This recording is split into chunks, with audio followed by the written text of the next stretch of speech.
اب کوئی نہیں بچے گا، قانون سے بالاتر کوئی نہیں ہے۔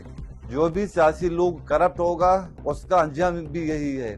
وہ پہلے سوچے سمجھے کہ اگر میں غلط کروں گا تو میرا انجام بھی یہی ہوگا۔ لوگ ہیں، ہم یہی چاہتے ہیں کہ ہمارے علاقے میں بھی انصاف ہو اور نظام کی بالادستی ہو، قانون کی بالادستی ہو۔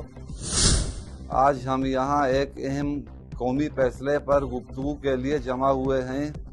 یہ فیصلہ نہ صرف ہمارے عدالتی نظام کی طاقت اور خود مختاری کا ثبوت ہے، بلکہ اس بات کی ضمانت بھی ہے کہ پاکستان میں قانون کی حکمرانی مضبوط ہو رہی ہے۔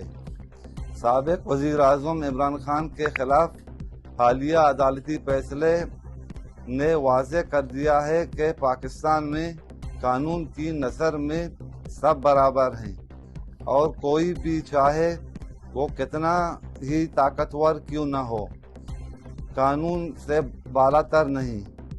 ہم اس موقع پر پاکستان کی عدلیہ کو خراج تحسین پیش کرتے ہیں۔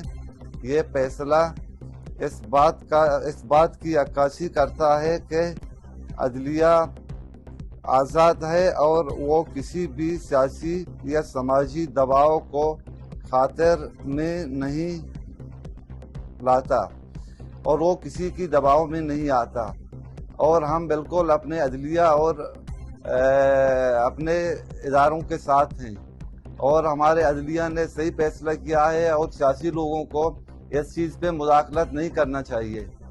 اور یہ سابق وزیر اعظم ہے، اس کو 14 سال جیل ہوا ہے۔ اب سب کو سمجھ آنا چاہیے کہ ایک سابق وزیر اعظم کو 14 سال سزا ہوئی ہے، اب کوئی نہیں بچے گا، قانون سے بالاتر کوئی نہیں ہے۔ قانون پہلے، قانون بعد میں، یہ سب باتیں ہیں۔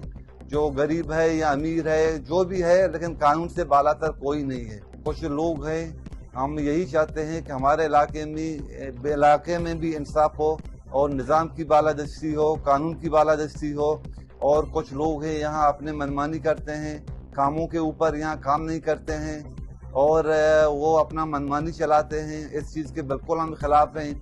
جو بھی سیاسی لوگ کرپٹ ہوگا اس کا انجام بھی یہی ہے۔